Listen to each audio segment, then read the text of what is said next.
Hey, what is up guys? This is my Stamina Nightblade PvP build. This build works great in the CP campaigns and in Battlegrounds. And if you think you've seen this setup before, you probably have because this build isn't really that unique. And yeah, let's get to the gear. Oh, you can already see it. The first set that we're using is Essence Thief. The 5-piece is really good. It heals you for 3,764, restores 3,764 stamina, and increases your damage done by 10% for 10 seconds. And that's all with the light attack. This set used to be pretty bad when it first came out. I'm pretty sure it had a 12% chance to activate from a light attack, so it was really hard to activate. But now it's a guarantee proc if you just get a light attack on the enemy. And I'm pretty sure the heal was halved on this, so you're not going to get that good of a heal. But the stamina return and the increased damage done is really nice on this set. And we're running Nirnhoned, and you should run a disease enchant. I don't know why there's an absorb stamina on it, but yeah, I would run disease on it. And you don't have to use a battle axe. You could use a maul or a two-handed sword. The only reason why I'm using a battle axe because it was really hard to get a two-handed sword, and yeah, I'm just too lazy to farm it. But yeah, we're running that, and we're running a Maelstrom bow. You don't have to run a Maelstrom bow. The only reason why I'm running it is because I like to use volley sometimes. But yeah, you don't have to run a Maelstrom bow if you don't want to. And the second set is Bone Pirate. None of the traits are really that good. I don't think I have a single impen piece. Yeah, none of it's impen, so my crit resistance is going to be really low. But you should have impen if you want. Yeah, you should have impen. You shouldn't have anything else, honestly. But yeah, I'm thinking about just changing all the traits, but I would need a lot of transmutation stones, so it's going to be a while. But yeah, if you have impen, that's really good, so I would just keep it. I wouldn't really change it. And yeah, we're running 3 Bone Pirate jewelry in robust. The only reason why it's not in infused is because I don't have that DLC and I don't plan on buying it, so we're keeping robust. And all 3 of it is gold weapon damage enchants. If you were to infuse it, which you should if you could, the weapon damage would be a lot higher than what it is right now. But yeah, let's see the stats of this build. It's 4,077 weapon damage, almost 1,700 stamina recovery, and almost 40,000 maximum stamina. The crit resistance is pretty small, but it'll be higher if you were to have impen on these. And the spell resistance, yeah, the spell resistance it's pretty low. I don't know how to raise it. I've been trying to figure out how to raise it, but I can't. But yeah, it's manageable. It's not that huge of a problem. And we're running the warrior stone, but if you want, you could run the lover stone, because I'm pretty sure that one's better than the warrior, because the lover gives you more penetration. And we're using dubious Cameron Throne as our food or drink. And if you were to run, because you don't have to run these monster sets, you can run whatever. I usually run 1-piece Storm Fist and 1-piece Blood Spawn, so the recovery would be a little bit higher. But if you like to have more damage, then you could do that. You could do Veldrith and Molakina, or sometimes I'll do Molakina and Crag for the extra penetration. But yeah, we'll stick with this setup, two-piece weapon damage. So yeah, this is the setup if you have 2-piece weapon damage. The weapon damage isn't that high, but if you're not using a Maelstrom, but oh wait, yeah, I forgot, you can have 2 enchants now. So if you were to use the weapon damage enchant off of your bow, the weapon damage would be a lot higher. So it's higher than what it looks, because usually you should try to keep that weapon damage enchant up. And I'll go to an enemy and show you guys what the SNC proc looks like. So what you have to do is light attack the enemy. It doesn't matter what weapon you're using. You could be a bow or a two-handed sword. I like to start off with the bow. Oh yeah, I should go over my skills first. Hold up. All right, the skills we're using is surprise attack. Obviously, that's something it's a must-have for every Nightblade. Yeah, we're using surprise attack, executioner. You could use reverse slice if you wanted to, but honestly, reverse slice would probably be better for 1vx purposes. So yeah, I would go with reverse slice. And then we have ambush. I was thinking about using a crit rush or crit charge instead of ambush, but ambush gives you that minor vulnerability, which is really good if you pair it with your other sets. You got reducing their physical resistance, and we got mark target on the back, so you're gonna deal a good amount of damage. Plus you have the SNC proc.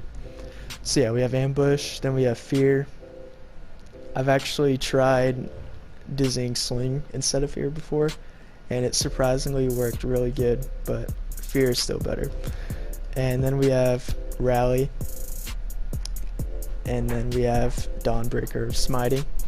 If you wanted to, you could use incap. I don't like using incap, but sometimes I'll run it. I'd much rather use dawnbreaker smiting. It's really good for 1vx. And yeah, you could run whatever ultimate you wanted to. Plus you get that damage increase, or your weapon damage increase if you wear it. Then on our back bar we have poison injection, relentless focus, Reaper's Mark, shadowy disguise, and resolving vigor, and soul siphon. Soul siphon is, I only use it when I'm about to get my butt whooped. That's when there's like 10 dudes rushing me and they're just lowering my health. That's when I activate it. I usually don't activate it other than that, because it doesn't even damage them. It just gives you a huge heal, and that's it. Plus the major vitality, that's pretty good too. But yeah, you don't have to run Reaper's Mark. I like to run it because surprise attack doesn't give you the major fracture and the major breach. But if you were to pair surprise attack with, because if you look at surprise attack, it reduces their armor, physical resistance by 5% for 10 seconds. It doesn't say that it gives them major fractures, so if you wanted to, you could pair Reaper's Mark, Reaper's Mark with surprise attack, and you'd be lowering their physical resistance even more. And plus, if you were to have a crushing enchant on your two-handed sword, because you don't have to run a disease, but I'd rather run a disease. But if you were to have crushing enchant, you'd lower it even more. So yeah, it's always nice to have the resistance lowered, but you don't have to run it. Sometimes I'll run leeching strikes instead of it, or mirage or shuffle. But when the next update, I'll probably use soul trap, because it's supposed to be a really nice dot for stamina and magicka builds. So yeah, I don't know, I don't have it figured out yet. But yeah, this is the gear. You don't have to run shadowy disguise. I like to use cloak. Sometimes I'll switch out shadowy disguise for leeching strikes or shuffle, the same as Reaper's Mark. Like, those are just our two like flex spots. But yeah, that's what we're running. Oh yeah, for executioner, you could run Killer's Blade if you wanted to for that extra heal. And if you kill someone with Killer's Blade, you get almost 1900 magicka or stamina. For our case, yeah, it'd be stamina for us. But yeah, that's good. It's good stamina return. But I'll show you guys what the SNC looks like. So all you have to do is just light attack him, and then you see that blue thing on the ground, you just run over it, and then you have it for 10 seconds. I'll do it again. I'll show you guys what our surprise attack tooltip is with it on, because usually you'll have that on. Like it usually always stays up for a couple seconds. It won't stay up, but yeah, it stays up a lot.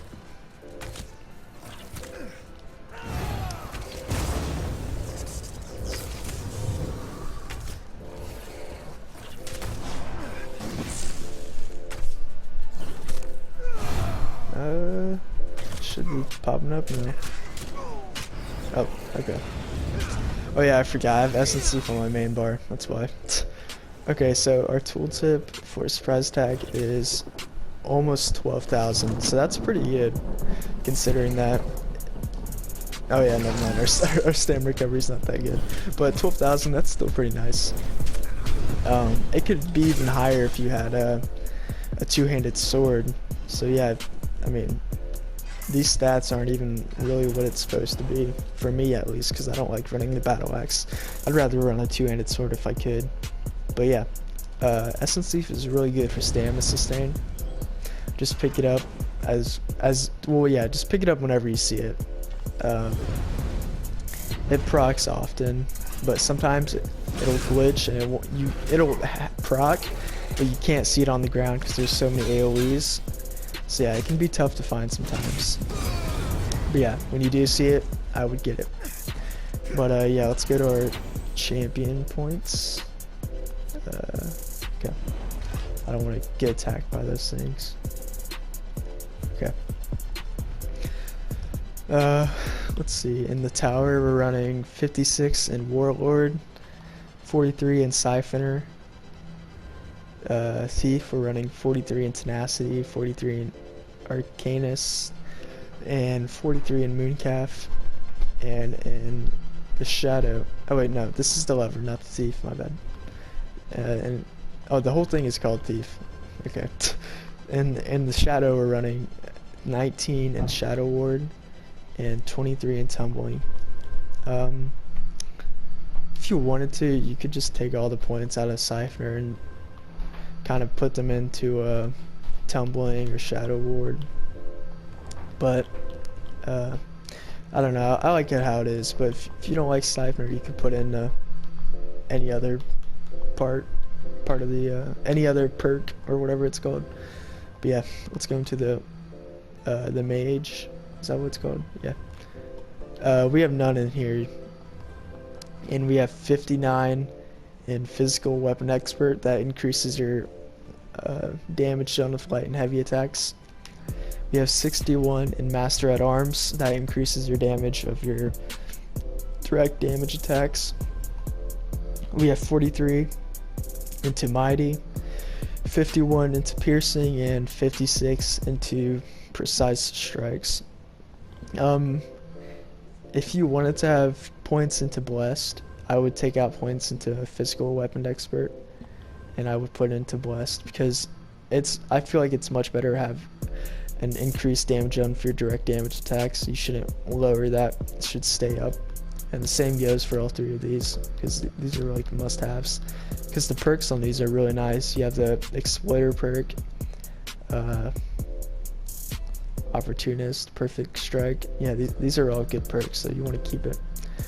But for this one, you also have Tactician and Riposte. Those are really good ones too. But yeah, if you wanted to, you could put points into Bless. And in the Warrior tree, we have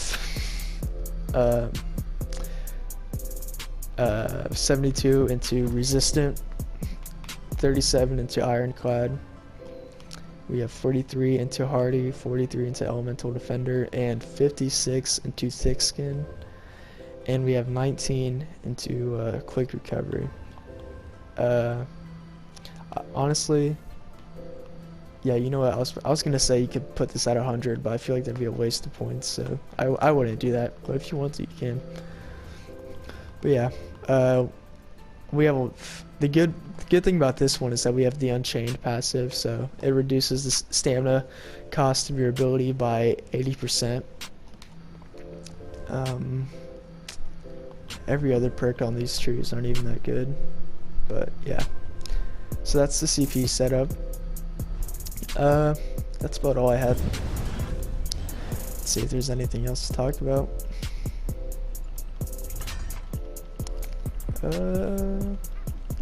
Yeah, I think that's everything.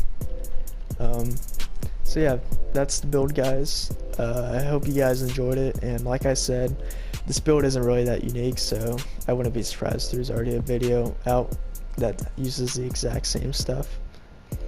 But yeah, this is just what I've been running for a while. I'll probably change it up when the next update comes out, but for now I'm just going to use this. And I hope you guys enjoyed the video.